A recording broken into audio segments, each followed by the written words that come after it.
بسم اللہ الرحمن الرحیم۔ السلام علیکم۔ ہمارا چینل سبسکرائب کر لیں اور گھنٹی کے بٹن پر کلک کر دیں تاکہ آنے والی نئی سے نئی اسلامک ویڈیو کی آپ کو نوٹیفیکیشن مل سکے۔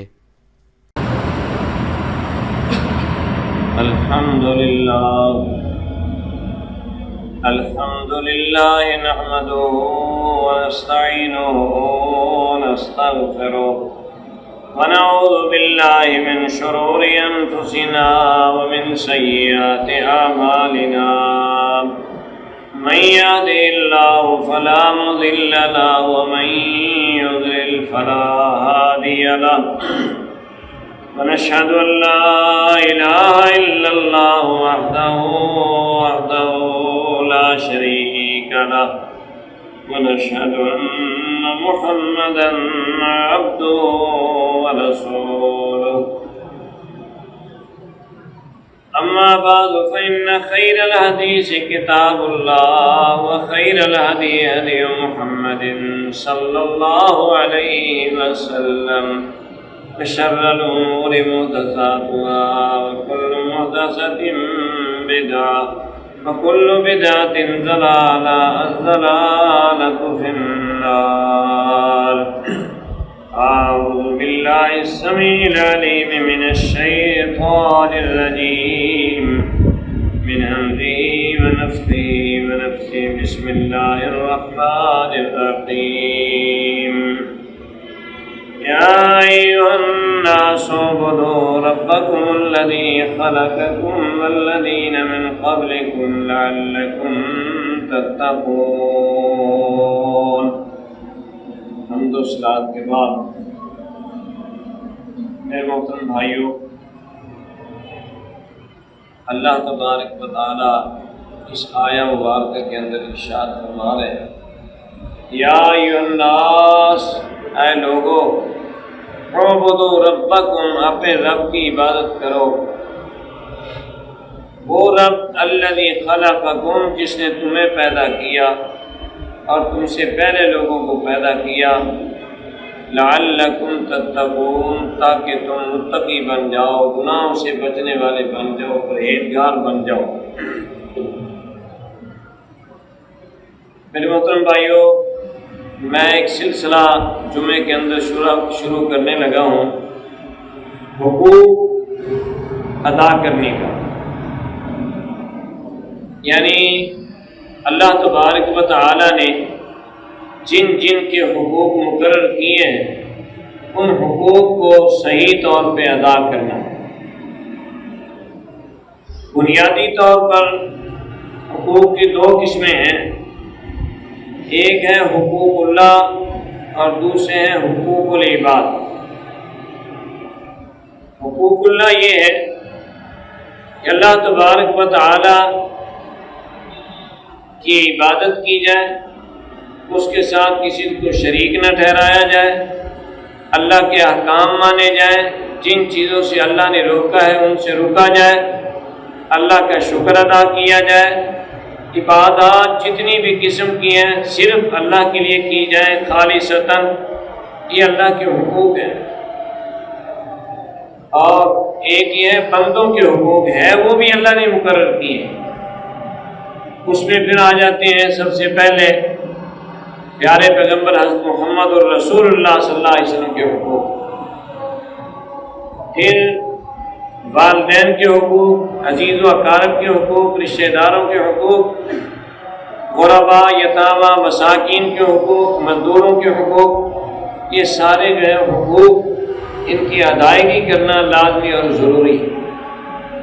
تو آج میں انشاءاللہ سب سے زیادہ بڑی ذات اللہ تبارک و تعالیٰ کے حقوق جو ہیں ان پر بات کروں گا انشاءاللہ۔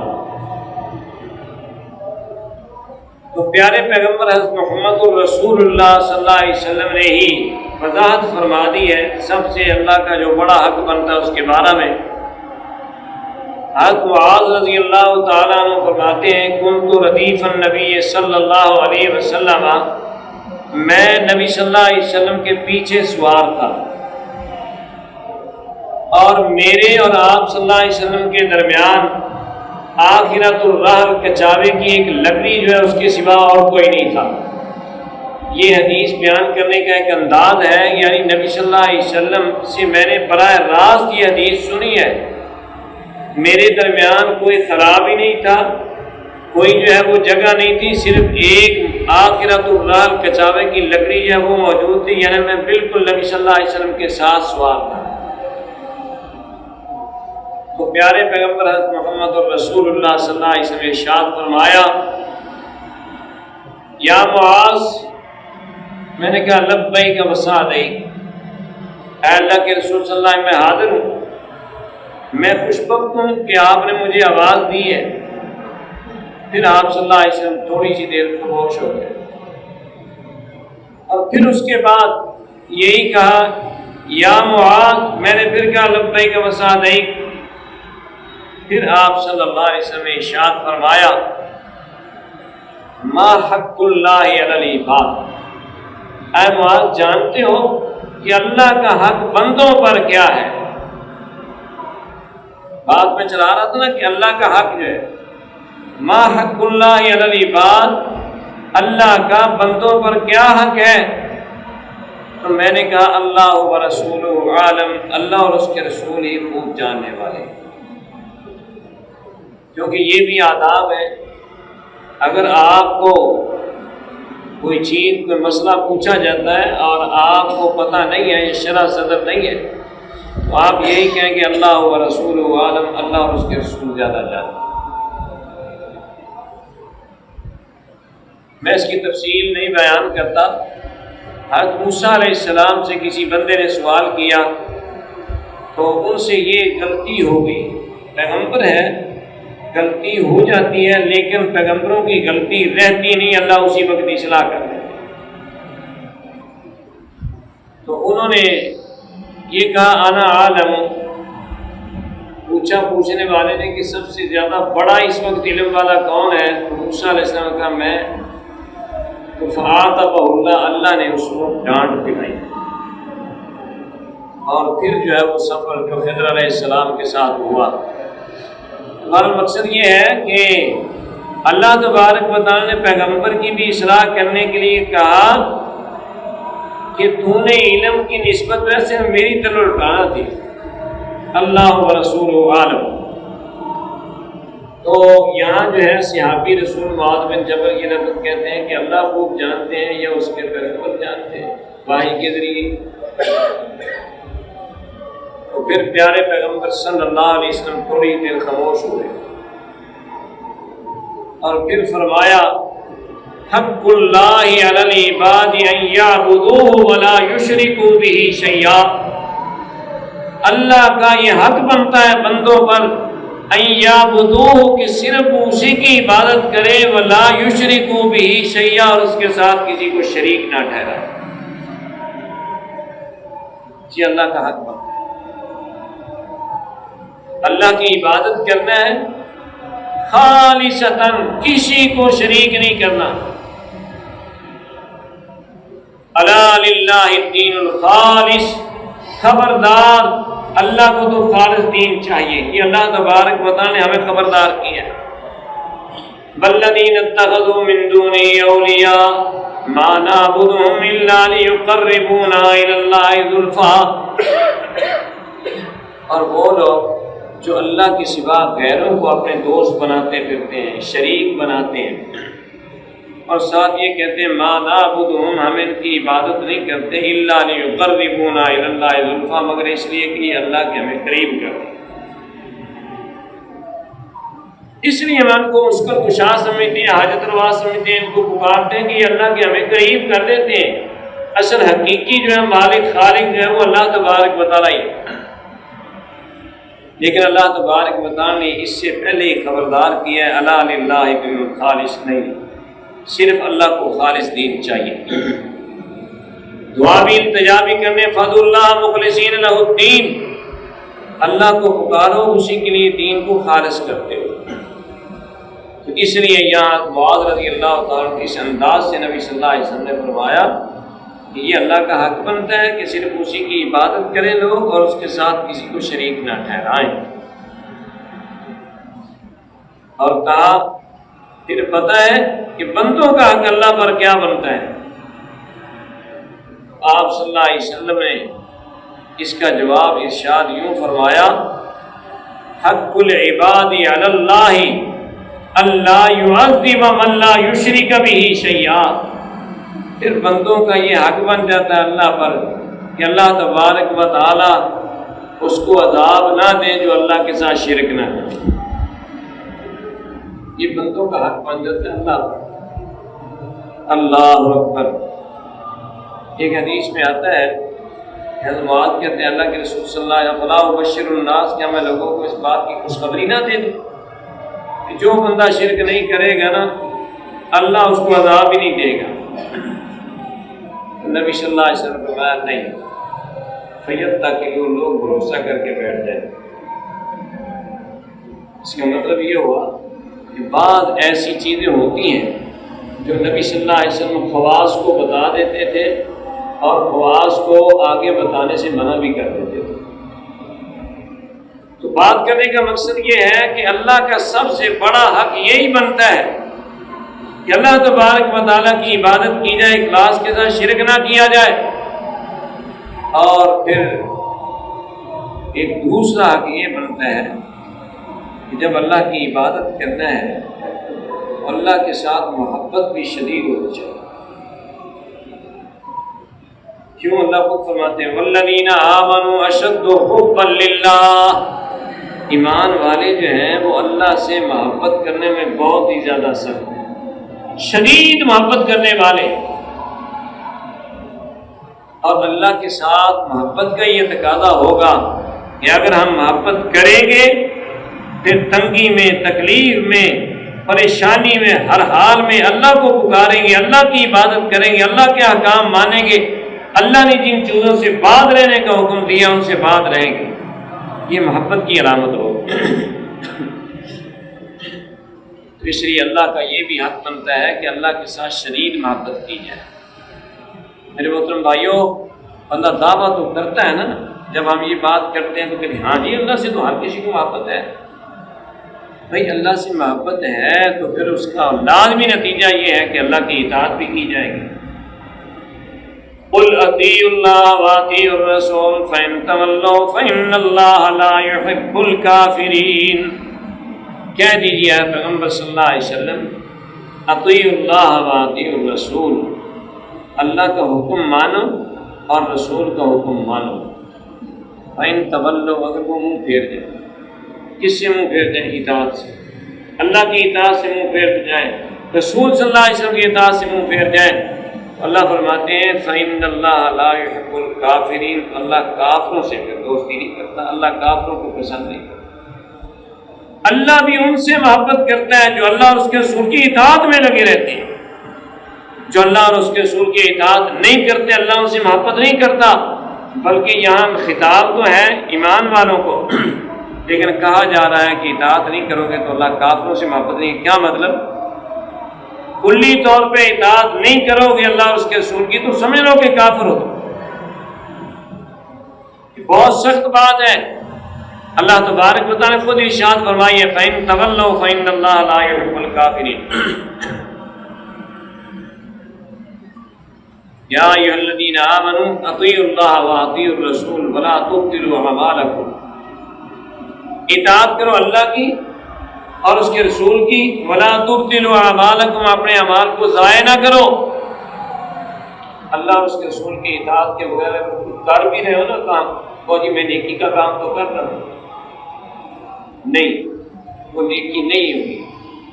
اللہ اور اس کے رسول کی اطاعت کے ساتھ جو عمل کرو گے وہی نیکی ہوگی۔ اس لیے شدید اللہ سے محبت ہونی چاہیے، یہ بھی حق ہے۔ اور تیسرا حق یہ ہے پھر اللہ تبارک و تعالیٰ کی اطاعت اور فرما برداری کی جائے، اور محمد الرسول اللہ صلی اللہ علیہ وسلم کی اطاعت کرنا بھی اللہ کی اطاعت ہے۔ من یطع الرسول فقد اطاع اللہ، جس نے رسول صلی اللہ علیہ وسلم کی اطاعت کی فقد اطاع اللہ، اس نے اللہ کی اطاعت کی۔ اس لیے تو نبی صلی اللہ علیہ وسلم یہاں تک فرما دیا کل امتی یدخلون الجنہ الا من ابا قیل ومن یابا یا رسول اللہ، قال من اطاعنی فقد دخل الجنہ ومن عصانی فقد ابا۔ پیارے پیغمبر صلی اللہ علیہ وسلم کا کل امتی یدخلون الجنہ، میری ساری امت جنت میں داخل ہو جائے گی۔ یہ اتنی بات تو مولوی صاحبان بڑی سناتے ہیں کہ اللہ کے رسول صلی اللہ علیہ وسلم سفارش کریں گے، یہ ساری امت جو ہے وہ بخشی جائے گی۔ اور میرے محترم بھائیوں، اللہ کے رسول صلی اللہ علیہ وسلم سفارش کریں گے، لیکن اس کی بھی حد مقرر کریں گے اللہ تبارک و تعالیٰ، اس حد کے اندر رہ کر جو ہے وہ سفارش ہو سکے گی۔ اور ساری امت جو ہے وہ جنت میں نہیں جائے گی، کیونکہ اگلا فقرہ جو ہے اس میں یہی بتایا جا رہا ہے، الا من ابا، مگر جس نے جنت میں جانے سے انکار کر دیا وہ جنت میں نہیں داخل ہوگا۔ تو صحابہ پوچھتے ہیں اللہ کے رسول صلی اللہ علیہ وسلم ومن یابا، یا رسول اللہ، اللہ کے رسول صلی اللہ علیہ وسلم کون ہے جو انکار کرتا ہے جنت میں جانے سے؟ ہر بندہ یہ چاہے گا کہ میں جنت میں چلا جاؤں۔ آپ صلی اللہ علیہ وسلم نے فرمایا من اطاعنی فقد دخل الجنہ، جس بندے نے میری اطاعت کی وہ جنت میں داخل ہو گیا۔ ومن عصانی فقد ابا، جس بندے نے میری نافرمانی کی اس نے جنت میں جانے سے انکار کر دیا۔ وہ تو خود انکار کر رہا ہے۔ اب کوئی بندہ کہے میں اللہ کے رسول سے نافرمانی بھی کرتا رہوں اور پھر کہوں کہ نہیں جی جنت تو میرا حق بنتا ہے، جنت میں تو جاؤں گا، کیسے جنت میں جاؤ گے؟ محمد الرسول اللہ صلی اللہ علیہ وسلم خود فرما رہے ہیں کہ ومن ابا، جس نے انکار کر دیا وہ بندہ جنت میں کیسے جائے گا؟ اور پھر ایک بات یہ بھی ذہن میں رکھنی چاہیے، اللہ کے رسول صلی اللہ علیہ وسلم گنہگار امتیوں کی سفارش تو ضرور کریں گے، لیکن جو بالکل خالی قولی ہوں گے یہ نہیں ہے،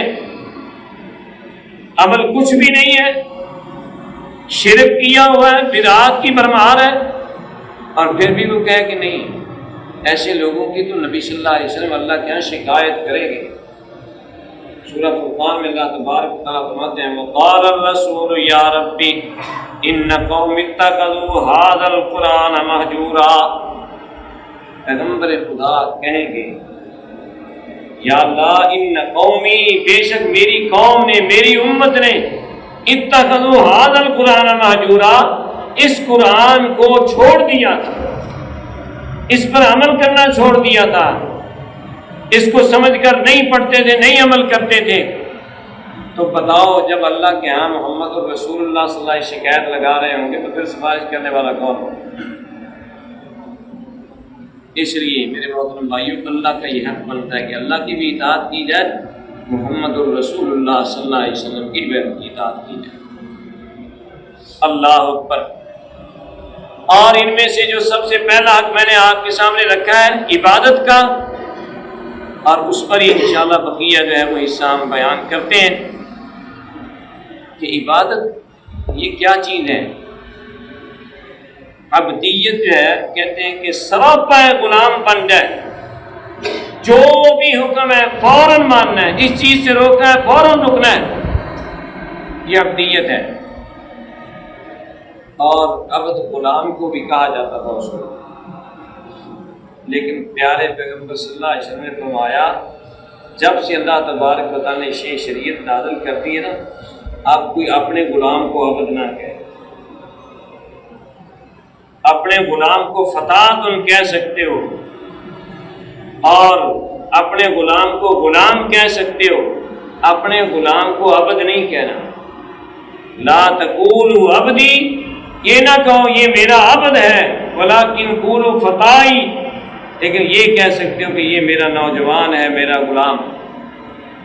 یعنی اللہ تبارک و تعالیٰ نے عبدیت کے لیے یہ لفظ جو ہے یہ بھی ختم کر دیا کہ اور کسی کے لیے نہیں بولنا، اس کی نسبت ہوگی، اضافت ہوگی تو صرف اللہ کے لیے ہوگی۔ عبداللہ، اللہ کا بندہ، عبد الرحمن، رحمان کا بندہ، عبد الرحیم، رحیم کا بندہ، عبد الخالق، خالق کا بندہ۔ اور اس لیے محمد الرسول اللہ صلی اللہ علیہ وسلم کی نسبت بھی اللہ کی طرف، سبحان الذی اسریٰ بعبدہ، پاک ہے وہ ذات جس نے اپنے عبد کو سیر کروائی لیل رات کے ایک حصے میں، بعبدہ، واشہد ان محمدا عبدہ ورسولہ۔ گواہی دیتے ہیں نا نماز کے اندر، میں گواہی دیتا ہوں کہ بے شک محمد صلی اللہ علیہ وسلم اس کے عبد ہیں اور اس کے رسول ہیں۔ تو عبدیت کی نسبت جو ہے وہ صرف اللہ کے ساتھ، غیر اللہ کے ساتھ نہیں. بعض لوگ کو پڑھے لکھے سمجھتے ہیں، مولوی سمجھتے ہیں، بلکہ نام انہوں نے رکھے ہوتے ہیں عبد الرسول، عبد النبی. کوئی اس رسول اس نبی نے تو روکا ہے کہ عبدیت کی نسبت صرف اور صرف اللہ کے ساتھ ہوگی، غیر اللہ کے ساتھ نہیں ہوگی. صحابہ میں سے کسی صحابی نے نام رسول اللہ صلی اللہ علیہ وسلم محبت کرنے والے نہیں تھے. جو صحابہ محبت کرتے تھے اس جیسی محبت تو ہے ہی، ان جیسی محبت نہیں اور کوئی کر بھی نہیں سکتا. لیکن اس محبت میں کسی صحابی نے اپنا یا اپنے بچے کا نام، اپنے عزیز و اقارب کا نام عبد الرسول نہیں رکھا، عبد النبی نہیں رکھا. کیوں نہیں رکھا؟ نبی صلی اللہ علیہ وسلم کی محبت کی وجہ سے ہی نہیں رکھا. انت تاسر رسول وتذر حبه هذا لعمری فی الزمان بدیع لو کان حبک صادقا لاطاعته ان المحب لمن يحب مطیع. عربی کا ایک شاعر کہتا ہے انت تاسر رسول، تو رسول صلی اللہ علیہ وسلم کی جو ہے وہ کیا کرتا ہے؟ مخالفت کرتا ہے. وتذر حبه، اظہار کر رہا ہے اس کی محبت کا. هذا لعمری فی الزمان بدیع، اللہ کی قسم یہ زمانے میں انوکھی چیز ہے. لو کان حبک صادقا، اگر تیری محبت سچی ہوتی اللہ کے رسول صلی اللہ علیہ وسلم کے ساتھ، لاطاعتہ ہو، تو پھر تو اس کی اطاعت کرتا، اس کی بات مانتا. اس نے تو روکا ہے کہ کسی کو عبد نہ کہو، کسی کی نسبت کے ساتھ عبد نہ کہو. اللہ اکبر. کیوں؟ ان المحب لمن يحب مطیع، کیونکہ محبت کرنے والا جس سے محبت کرتا ہے اس کی بات مانتا ہے، اس کا حکم مانتا ہے، اس کی اطاعت کرتا ہے، فرما برداری کرتا ہے. اس لیے میرے محترم بھائیوں، عبدیت میں کسی کے ساتھ نسبت نہیں ہے. صرف عبدیت ہے تو اس کی نسبت اللہ کے ساتھ ہوگی، پھر ہی بندہ اللہ کی عبادت کر سکے گا. میں پہلے بھی کئی دفعہ میں نے بیان کیا ہے کہ مشرکین مکہ کے ساتھ کیا جنگ تھی، کیا لڑائی تھی. مشرکین مکہ جو ہے وہ اللہ کو مانتے تھے، اللہ کو خالق مانتے تھے، مالک مانتے تھے، مدبر الامور مانتے تھے، حتیٰ کہ الہ بھی مانتے تھے. لڑائی یہ تھی کہ خالق ہونے میں کسی کو شریک نہیں ٹھہراتے تھے. کہتے تھے اللہ ہی صرف خالق ہے. مالک ہونے میں بھی شریک نہیں ٹھہراتے تھے، مدبر الامور ہونے میں شریک نہیں ٹھہراتے تھے. شریک ٹھہراتے تھے تو صرف اللہ کے ساتھ عبادت کرنے میں، الوہیت میں جو ہے وہ شرک کرتے تھے. یہی لڑائی تھی. عبدیت میں ہی شرک کرتے تھے، عبد ہونے میں، عبادت کرنے میں شرک کرتے تھے. یہی لڑائی تھی. اس لیے اللہ تبارک و تعالیٰ نے آدم علیہ السلام سے لے کر حضرت محمد رسول اللہ صلی اللہ علیہ وسلم تک سارے انبیاء کا پہلا کلمے کا پہلا جز ہے وہ کیا رکھا؟ لا الہ الا اللہ، لا الہ الا اللہ. اللہ اکبر.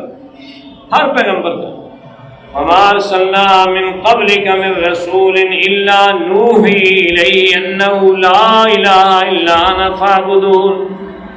اے پیغمبر صلی اللہ علیہ وسلم، آپ سے پہلے جتنے بھی انبیاء آئے سب کو ایک ہی نعرہ دیا، لا الہ الا انا. یہ جا کر میرا پیغام دینا ہے کہ میرے سوا کوئی الہ نہیں ہے. فَاعْبُدُونِ، صرف میری عبادت کریں، صرف میری بات. خود اللہ تبارک و تعالیٰ نے چیلنج کر کے کہا ہے پیغمبر صلی اللہ علیہ وسلم، سورہ مومنون ہے، ان مشرکین مکہ سے پوچھو قل لمن الارض ومن فيها ان كنتم تعلمون سيقولون لله قل افلا تذكرون قل من رب السماوات السبع ورب العرش العظيم سيقولون لله قل افلا تتقون قل من بيده ملكوت كل شيء وهو يجير ولا يجار عليه ان كنتم تعلمون سيقولون لله قل فأنا تسحرون. قل کہہ کر اللہ تبارک و تعالیٰ نے 3 آیات اکٹھی جو ہے بیان فرمائی. اور میرے محترم بھائیوں، قل اس انداز سے سمجھو. لوگوں نے اور انداز سے قلوں کو سمجھ لیا. قرآن مجید کے اندر اکثر مقام پہ جہاں اللہ قل فرماتے ہیں توجہ کرو، اس کے بعد اکثر و بیشتر اللہ اپنی توحید جو ہے وہ بیان کرتے ہیں. شرک سے اللہ تبارک و تعالیٰ باز رکھنے کے لیے کہتے ہیں اپنے پیغمبر صلی اللہ علیہ وسلم قل کہہ دیجیے. قل لمن الارض ومن فيها، اے پیغمبر صلی اللہ علیہ وسلم سے کہو لمن الارض ومن فيها، زمین کس کی ہے، جو کچھ زمین کے اندر ہے کس کا ہے. ان کنتم تعلمون، اگر تم جانتے ہو تو بتاؤ۔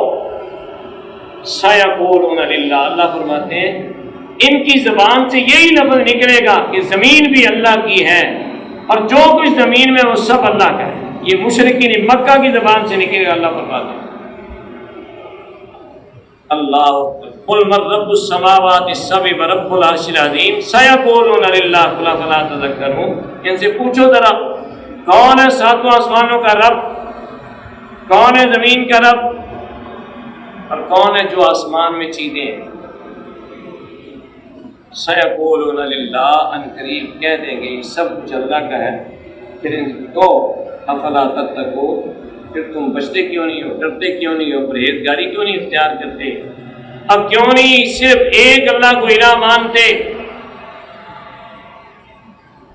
قل من بیدہ ملکوت کل شیء وہو یجیر ولا یجار علیہ، کس کے ہاتھ میں ہے ہر چیز کی بادشاہی، وہو یجیر، وہ سب کو پناہ دیتا ہے، ولا یجار علیہ، اس کے خلاف کسی کو کوئی پناہ نہیں دے سکتا۔ اگر اللہ کسی کو پناہ نہ دے تو کوئی ایسی ذات نہیں جو کہ میں پناہ دیتا ہوں، نہیں، اللہ کے عذاب سے میں بچا دیتا ہوں۔ ان کنتم تعلمون، اگر تم جانتے ہو بتاؤ۔ اللہ فرماتے ہیں سیقولون للہ، کہیں گے یہ سب کچھ تو اللہ کے لیے ہے، اللہ کے اختیار میں۔ پھر کہہ دیجیے فانا تسحرون، کہاں تمہیں جادو کیا جا رہا ہے، کہاں تم بیٹھتے پھرتے ہو، کہاں تم بیوقوف بنے پھرتے ہو۔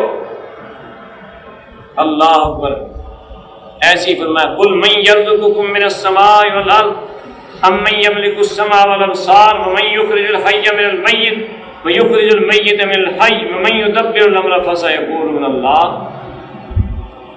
اللہ کون آسمان سے رزق دیتا ہے، کون ہے تمہاری سماعت کا مالک، کون ہے تمہاری بصارت کا مالک، کون ہے جو تدبیر امور کرتا ہے؟ یہ ساری چیزوں کے بارے میں مشرکین مکہ یک زبان کہیں گے اس کا مالک روزی رزق دینے والا، تدبیر امور کرنے والا صرف ایک اللہ ہے۔ اچھا یہ سب کچھ مانتے ہیں تو پھر مشرک کیوں ہوئے؟ پھر ان سے لڑائی کس چیز کی؟ پھر جنگیں ان کے ساتھ کیوں کی گئیں؟ پھر ان کو کیوں قتل کیا گیا؟ پھر کلمہ پڑھنے والے جو ہیں ان کو کیوں شہداء جو ہے وہ بنایا گیا، کیوں شہید کروایا گیا؟ صرف اس وجہ سے کہ وہ الوہیت میں شرک کرتے تھے، اس کو بات رکھنے کے لیے۔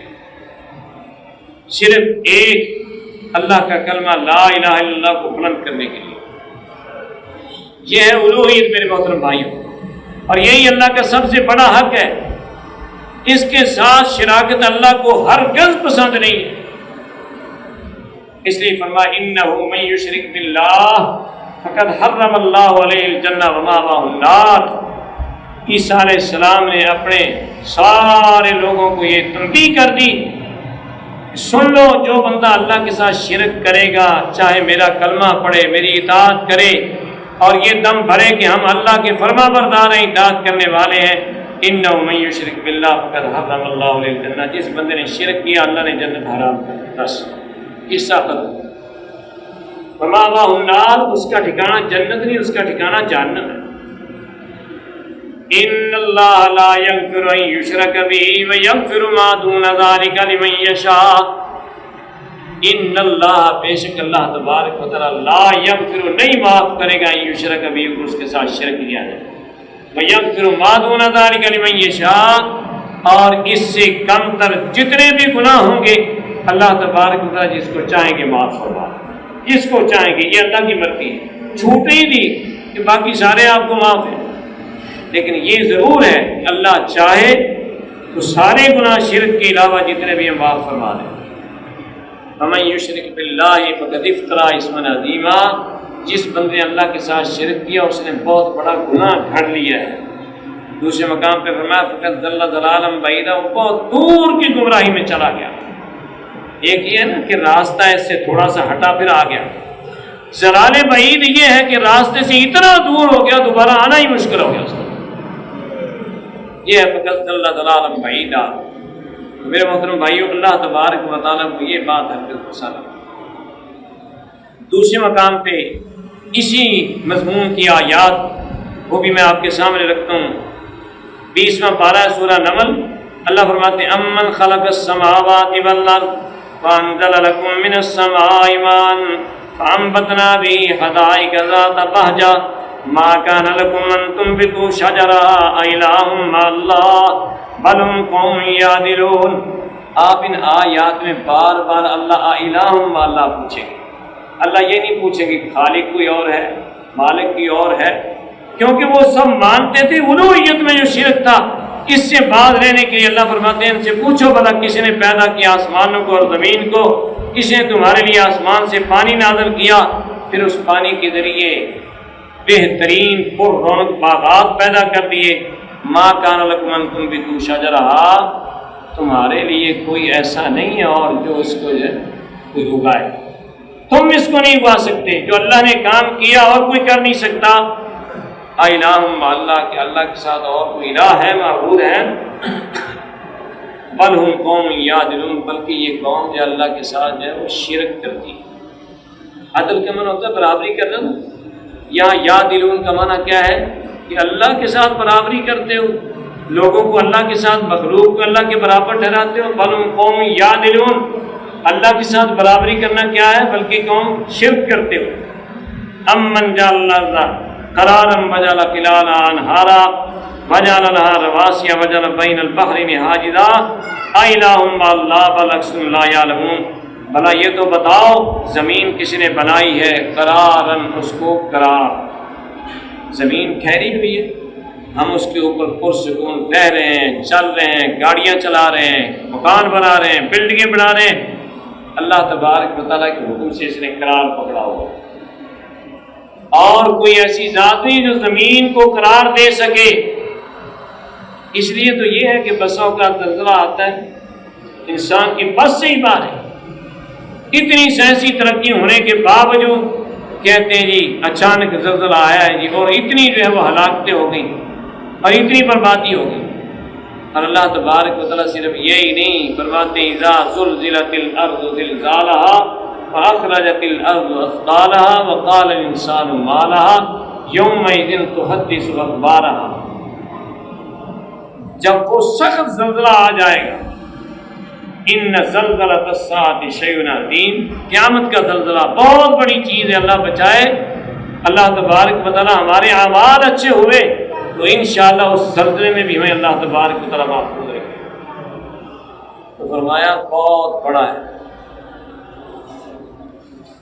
اس وقت زمین جو ہے وہ ایسی ہل جائے گی، ہر چیز نکال باہر کرے گی، بلکہ باتیں بتائے گی، خبریں بتائے گی. میرے محترم بھائیو، اب اللہ تبارک و تعالیٰ جو قرار دے رکھا ہے یہ صرف اللہ تبارک و تعالیٰ کی قوت اور طاقت ہے. اللہ کے سوا زمین کو کوئی قرار نہیں دے سکتا.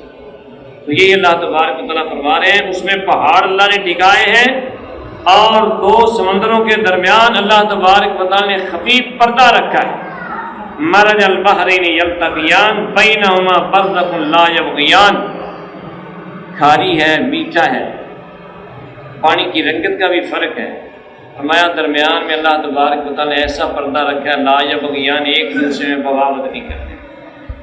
تو یہی اللہ تبارک و تعالیٰ بتانے کے بعد فرمایا الہ مع اللہ بل اکثرهم لا یعلمون. کیا اللہ کے ساتھ اور کوئی معبود ہے؟ بلکہ اکثر لوگ جو بے علم. امن یجیب المضطر اذا دعا، بھلا یہ تو بتاؤ کون ہے جو لاچار مجبور کی دعا سنے جب اس کو پکارے. فیکشف السوء، اور اس کی دکھ تکلیف درد دور کر دے. فیجعلکم خلفاء الارض، اور کون ہے جس نے تمہیں زمین میں جانشین بنایا. الہ مع اللہ، کہ اللہ کے سوا اور معبود ہے. قلیلا ما تذکرون، نصیحت بہت کم پکڑتے ہو. اللہ تبارک و تعالیٰ یہ شکوہ کر رہے ہیں نصیحت نہیں پکڑتے ہو، دھیان نہیں دیتے ہو. یہ ساری چیزیں تمہارے سامنے. امن یہدیکم فی ظلمات البر والبحر ومن یرسل الرياح بشرا بین یدی رحمتہ الہ مع اللہ تعالی اللہ عما یشرکون. بھلا یہ تو بتاؤ تمہیں خشکی اور سمندر کے اندھیروں میں راہ کون دکھاتا ہے؟ اب میرے محترم بھائیو، پوچھو ان سے جو جنگلات میں یا ایسے بے آب و گیا میدانوں میں جو ہیں وہ رل جاتے ہیں، سمندروں کے اندر کشتیوں پر سوار ہوتے ہیں، راستے بھول جاتے ہیں. اللہ فرماتے ہیں وہاں کون تمہیں رہنمائی کرتا ہے؟ آج لوگ کہہ رہے ہیں کہ حضرت خضر علیہ السلام رہنمائی کرتے ہیں۔